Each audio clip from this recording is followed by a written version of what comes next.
Have you been planning to purchase a home this year, but interest rates have you feeling down?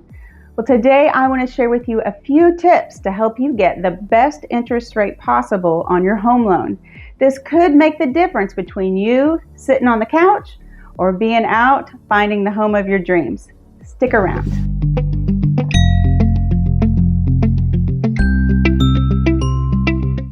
Hey everybody, I'm Natalie Bratton with RE/MAX First in Oklahoma City, and today I am on location in the office of Chad Bratton. And what I mean by on location is I was on the other side of the house in my home office, and I walked across the house into Chad's home office. Yes, this is Chad Bratton, my husband and distinguished looking gentleman, and he is also a loan originator with Fairway Independent Mortgage Company. So we're going to talk to you about the interest rates. The interest rates have been the big downer of the year in our industry. And all the gurus have told us that the rates were going to be going down by now.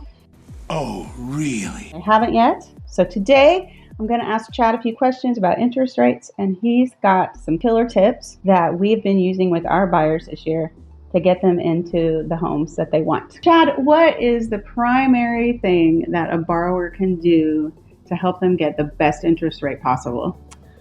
The main thing is being mindful of your credit score. Definitely encourage any kind of self-monitoring, such as Credit Karma is a great way to start. We want to start at 620 for minimal approval, 640, 660 for down payment assistance. When we get to 680 in government loan programs, such as a VA home loan, FHA, or USDA, that generally be enough. And then up in the 700s in conventional. And making your payments on time, keeping the balances low, being mindful of all those good credit habits. And if you have any questions about that, call me. Okay, so if someone knows that their credit score is not quite where they want it to be, what is the first thing they should do?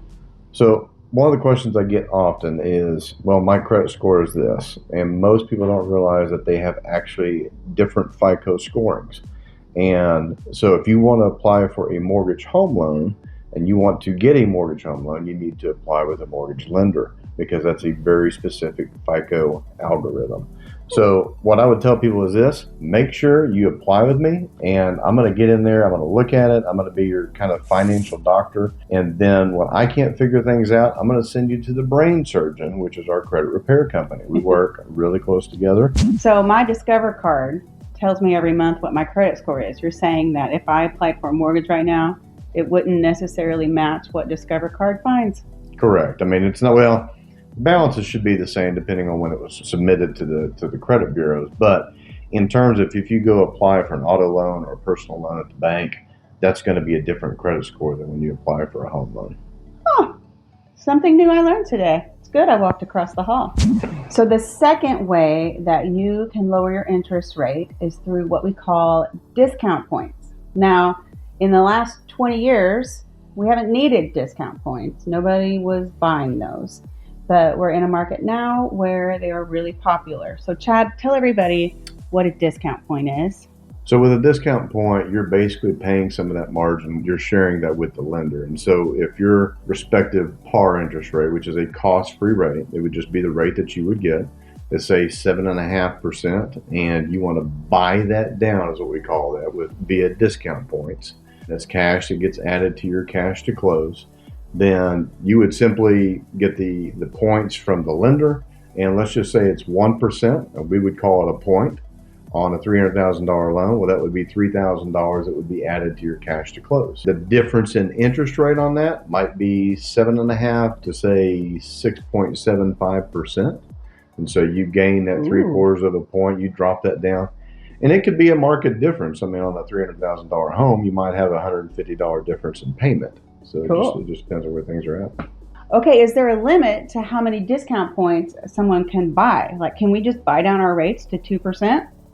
Yeah, no, that's a great question. So typically speaking, for a qualified mortgage, a standard loan, be it conventional, be it VA, FHA, whatever standard loan program, you can typically pay about 2 points. What kind of savings are we talking about on a monthly payment if someone's able to buy 2 points? Are we talking like a $50 payment, or is this significant? It can be significant. I mean, obviously, if you're going to have a higher sales price, higher loan, those things are going to be compounded even further. But I would venture probably anywhere, say $100 to $300 to $400 on the upper end, depending on where you're at as far as sales price and loan amount. Okay, so one thing to know, so you are limited on what your loan fees can be. So when you buy a house, you have a down payment and you have your closing costs. So that's going to be your loan fees, taxes and insurance, title fees. All of that plays into how much that you're going to be paying at closing. And then the discount points are an amount of money on top of that you would be paying to buy down your interest rate. So a great thing you need to be doing if you want to buy is save as much cash as you can. So the more cash you have to put into the transaction, the better, and the better the rate can be.